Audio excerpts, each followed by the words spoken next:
राधा स्वामी जी, प्यारी साध संगत जी, आज हम अपनी रूहानी जिज्ञासा की श्रृंखला के भाग 4 में प्रश्न संख्या 76 से 100 तक के उन अनमोल विषयों पर चर्चा करेंगे जो हमारे जीवन के असली उद्देश्य, सत्संग की महिमा और संतों के इस धरा पर आगमन के गुप्त भेदों को प्रकट करते हैं। ये प्रश्न न केवल हमारी शंकाओं का समाधान करेंगे, बल्कि हमें ये भी समझाएंगे कि एक पूर्ण गुरु का हमारी रूह के साथ क्या नाता है। तो चलिए पूरे प्रेम और एकाग्रता के साथ आज की इस रूहानी चर्चा को शुरू करते हैं। प्रश्न 76। सत्संग का वास्तविक अर्थ क्या है और ये क्यों अनिवार्य है? उत्तर: सत्संग का शाब्दिक अर्थ है सत्य का संग, वो स्थान जहां पूर्ण गुरु नाम या शब्द की चर्चा करते हैं जो सदा रहने वाला सत्य है।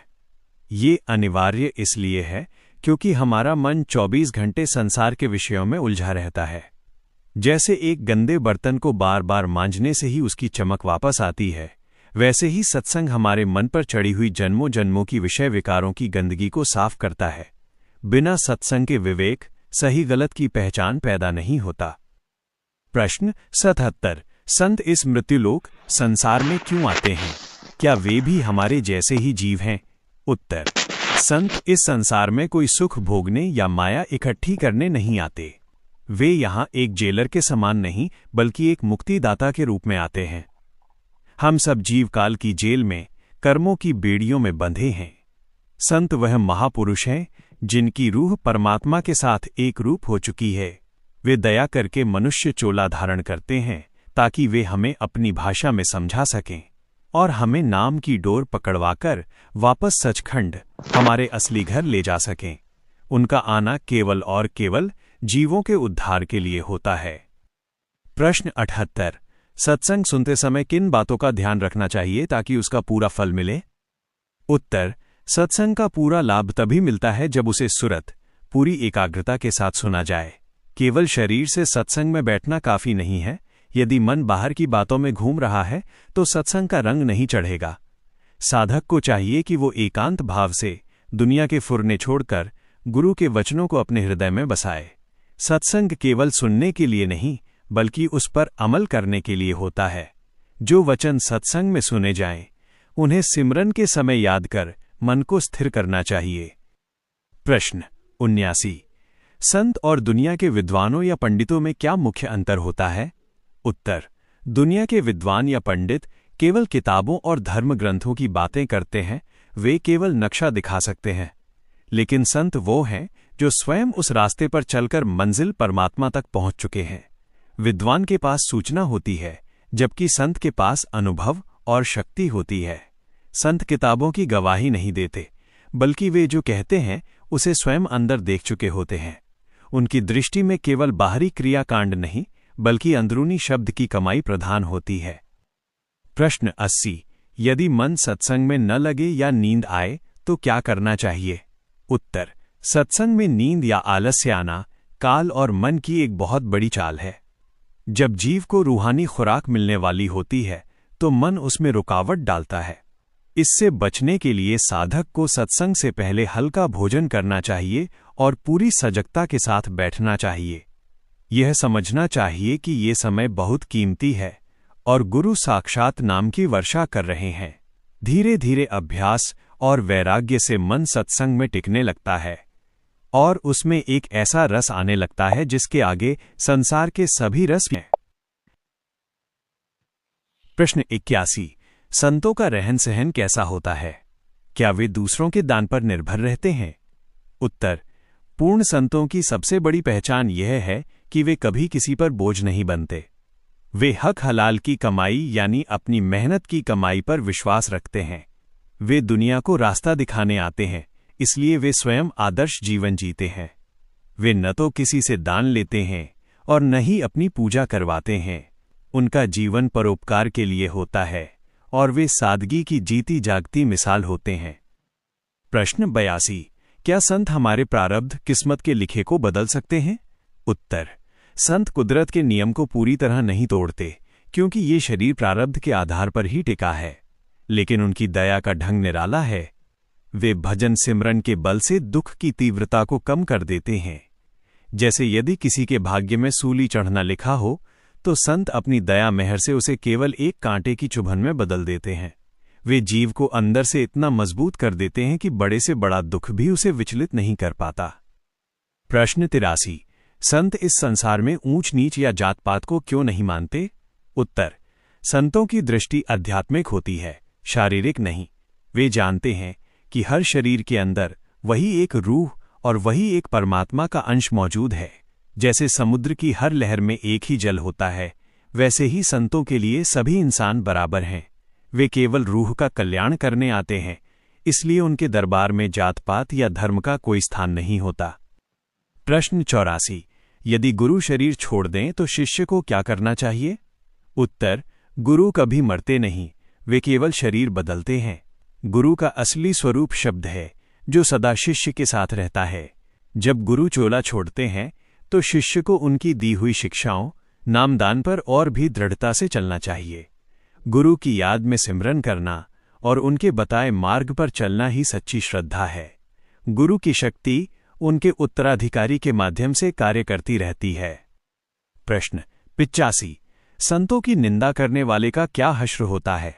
उत्तर: संतों की निंदा को सबसे गंभीर पाप माना गया है, क्योंकि संत परमात्मा का स्वरूप होते हैं। जो व्यक्ति संतों की बुराई करता है वो अपनी रूहानी कमाई खो देता है और नरकों का भागी बनता है। संत तो दयालु होते हैं, वे कभी किसी का बुरा नहीं चाहते, लेकिन कुदरत का नियम निंदा करने वाले को माफ नहीं करता। प्रश्न 86। संतों के वचन कभी कभी बहुत कड़वे या सख्त क्यों लगते हैं? उत्तर: संतों का हृदय मक्खन से भी कोमल होता है, लेकिन उनके वचन कभी कभी सख्त लग सकते हैं। इसका कारण यह है कि वे हमारे अहंकार पर चोट करते हैं। जैसे एक सर्जन घाव को ठीक करने के लिए चीरा लगाता है, वैसे ही संत हमारे मन के विकारों और गलत धारणाओं को खत्म करने के लिए सच बोलते हैं। उनके वचनों में हमारी रूह का भला छिपा होता है। जो शिष्य इन वचनों को कड़वी दवा समझकर स्वीकार कर लेता है, उसका जन्म मरण का रोग कट जाता है। प्रश्न 87। सत्संग में नींद या आलस्य आने का मुख्य कारण क्या है और इससे कैसे बचें? उत्तर: सत्संग में नींद आना शुद्ध रूप से काल और मन की एक सूक्ष्म चाल है। जब रूह को अमृत समान सत्संग की खुराक मिलने लगती है तो काल घबरा जाता है कि कहीं ये जीव आजाद न हो जाए। इसलिए वो मन पर भारीपन और तामसी प्रवृत्ति आलस पैदा कर देता है। इससे बचने के लिए साधक को चाहिए कि सत्संग से पहले हल्का भोजन करें, रीढ़ की हड्डी सीधी रखकर बैठें और मन ही मन सिमरन जारी रखें। ये समझना चाहिए कि ये समय बहुत ही अनमोल रूहानी कमाई का है। प्रश्न 88। क्या बिना सत्संग के भजन सिमरन में तरक्की संभव है? उत्तर: सत्संग बाढ़, फेंस की तरह है जो भजन की फसल। बिना सत्संग के दुनिया की जहरीली हवाएं मन को फिर से माया की ओर खींच लेती हैं। सत्संग से हमें सिमरन के लिए उत्साह और प्रेरणा मिलती है। जैसे जल के बिना मछली तड़पती है, वैसे ही सत्संग के बिना जिज्ञासु का मन संसार के दुखों में उलझने लगता है। इसलिए भजन के साथ साथ सत्संग सुनना रूहानी तरक्की के लिए अनिवार्य है। प्रश्न 89। संतों की निंदा करने वाले व्यक्ति का आध्यात्मिक भविष्य क्या होता है? उत्तर: पूर्ण संतों की निंदा करना आध्यात्मिक रूप से आत्महत्या करने के समान है। संत परमात्मा का ही रूप होते हैं, इसलिए उनकी निंदा सीधे परमात्मा की निंदा मानी जाती है। ऐसा व्यक्ति अपनी जमा पूंजी भजन का फल खो देता है और उसका मन और भी मैला हो जाता है। संत तो उसे माफ कर देते हैं क्योंकि वे दया के सागर हैं, लेकिन कुदरत का कानून उसे नरकों और 84 के चक्कर में डाल देता है। प्रश्न 90। क्या संत हमारे प्रारब्ध किस्मत के लिखे दुख को पूरी तरह खत्म कर सकते हैं? उत्तर: संत कुदरत के नियमों का सम्मान करते हैं। प्रारब्ध कर्म वो हैं जिनके आधार पर ये शरीर मिला है, इसलिए उन्हें पूरी तरह नहीं हटाया जाता। लेकिन संतों की दया मेहर का ढंग ये है कि वे उस दुख की चोट को बहुत कम कर देते हैं। जैसे यदि किसी के भाग्य में एक्सीडेंट होना लिखा हो तो संत उसे केवल एक छोटी सी खरोंच में बदल देते हैं। वे जीव को अंदर से इतनी रूहानी ताकत देते हैं कि वो बड़े से बड़े दुख को हंसते हंसते पार कर लेता है। 91। एक सच्चे शिष्य की सबसे बड़ी पहचान क्या है? उत्तर: सच्चे शिष्य की सबसे बड़ी पहचान उसकी शरणागति और आज्ञाकारी होना है। वह अपनी बुद्धि को गुरु की मर्जी के आगे समर्पण कर देता है। उसके लिए गुरु का वचन ही अंतिम सत्य होता है। वो दुनिया की वाहवाही या निंदा की परवाह नहीं करता, बल्कि उसका हर कर्म अपने सद्गुरु को प्रसन्न करने के लिए होता है। नम्रता और दीनता उसके स्वभाव के आभूषण होते हैं। प्रश्न 92। क्या गुरु अपने शिष्य के कर्मों का बोझ अपने ऊपर लेते हैं? उत्तर: हाँ, सद्गुरु दया के सागर हैं। जब वे किसी जीव को नामदान देते हैं तो वे उसकी पूरी जिम्मेदारी अपने हाथ में ले लेते हैं। वे शिष्य के संचित कर्मों के भारी बोझ को अपनी दया मेहर से हल्का करते हैं और उसे भजन सिमरन की शक्ति देकर उन कर्मों को भुगतने के काबिल बनाते हैं। गुरु शिष्य की रूह को तब तक नहीं छोड़ते जब तक वो अपने निज घर सचखंड नहीं पहुंच जाती। प्रश्न 93। रूहानी मार्ग में सुख और दुख को कैसे देखना चाहिए?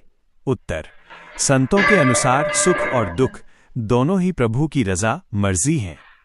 दुख हमें परमात्मा की याद दिलाता है और सुख हमारी परीक्षा लेता है कि हम दाता को भूल तो नहीं गए।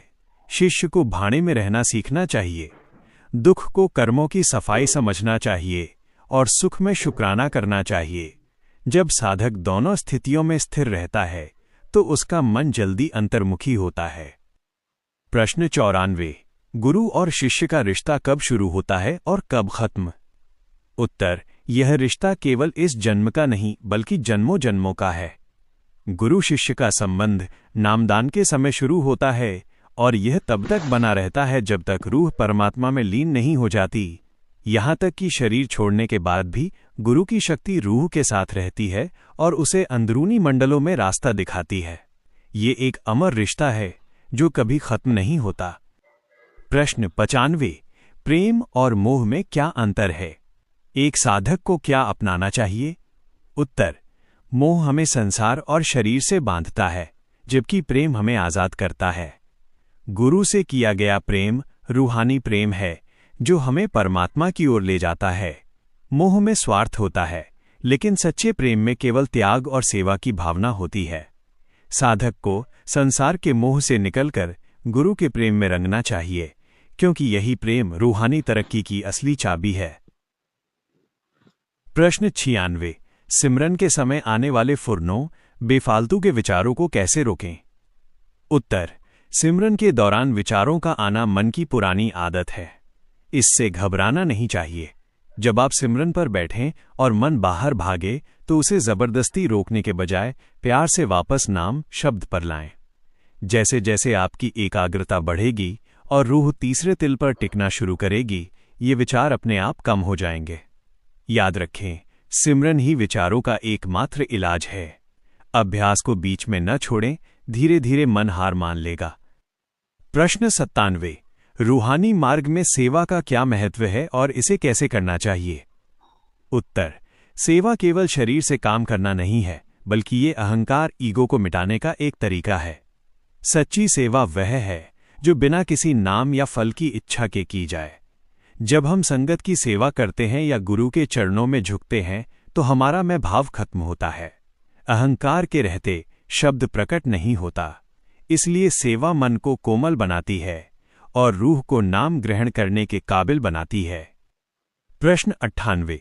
बहुत समय से सिमरन करने के बाद भी यदि नूर या शब्द न दिखाई दे तो क्या समझना चाहिए? उत्तर: ये साधक के लिए सबसे बड़ी परीक्षा की घड़ी होती है। इसका अर्थ ये नहीं कि सद्गुरु सुन नहीं रहे या आपकी मेहनत बेकार जा रही है। कभी कभी हमारे पिछले जन्मों के कर्मों का बोझ इतना भारी होता है कि उसे साफ होने में समय लगता है। गुरु चाहते हैं कि शिष्य के अंदर धीरज, पेशेंस और तड़प पैदा हो। आपको केवल अपना कर्तव्य सिमरन करना है, फल देना गुरु का काम है। उनकी दया मेहर हर वक्त जारी है, बस सही समय का इंतजार करें। प्रश्न 99। क्या अपनी अंदरूनी रूहानी अनुभूतियों, एक्सपीरियंसेस को दूसरों को बताना चाहिए? उत्तर: बिल्कुल नहीं। रूहानी अनुभव एक गुप्त खजाना है। जैसे यदि कोई अपना धन सड़क पर दिखाकर चले तो चोरों का डर रहता है, वैसे ही अंदर की बातें बताने से हमें गर्व पैदा हो सकता है और आपकी रूहानी शक्ति घट सकती है। संत समझाते हैं कि अंदर के रहस्यों को केवल गुरु के साथ या बहुत जरूरी हो तो गुप्त रखना चाहिए। जितना आप इसे हजम करेंगे उतनी ही आपकी तरक्की तेज होगी। प्रश्न 100। इस रूहानी खोज स्पिरिचुअल क्वेस्ट का अंतिम परिणाम क्या है? उत्तर, इस पूरी यात्रा का अंतिम परिणाम है जीव का ब्रह्म परमात्मा हो जाना। जब रूह शब्द की सीढ़ी चढ़कर सचखंड पहुंचती है तो वहां कोई दूसरा नहीं रहता। जैसे पानी की एक बूंद समुद्र में गिरकर समुद्र ही बन जाती है, वैसे ही रूह अपने मालिक में समाकर अमर हो जाती है। सारे दुख, क्लेश और जन्म मरण का चक्कर हमेशा के लिए समाप्त हो जाता है। यही मनुष्य जीवन का असली लक्ष्य है। प्यारी साध संगत जी, इन 100 प्रश्नों के माध्यम से हमने जाना कि कैसे एक साधारण जीव सद्गुरु की शरण में आकर और नाम की कमाई करके उस परम पद को प्राप्त कर सकता है जहां केवल आनंद ही आनंद है। याद रखिएगा, संतों के ये वचन केवल सुनने के लिए नहीं बल्कि अपने जीवन में उतारने के लिए हैं। असली सत्संग वही है जो हमारे अंदर सिमरन की तड़प पैदा कर दे। मैं आशा करता हूं कि इस सीरीज ने आपकी रूहानी शंकाओं को दूर किया होगा और आपके विश्वास को और भी पक्का किया होगा। अगर आपको ये प्रयास अच्छा लगा तो इसे और भी भाई बहनों के साथ साझा करें ताकि किसी और की रूह का भी भला हो सके। अपनी रूहानी कमाई और सतगुरु के प्रेम में मगन रहें। जल्द ही मिलेंगे एक नए विषय और नई रूहानी चर्चा के साथ। सारी साध संगत को प्यार भरी राधा स्वामी जी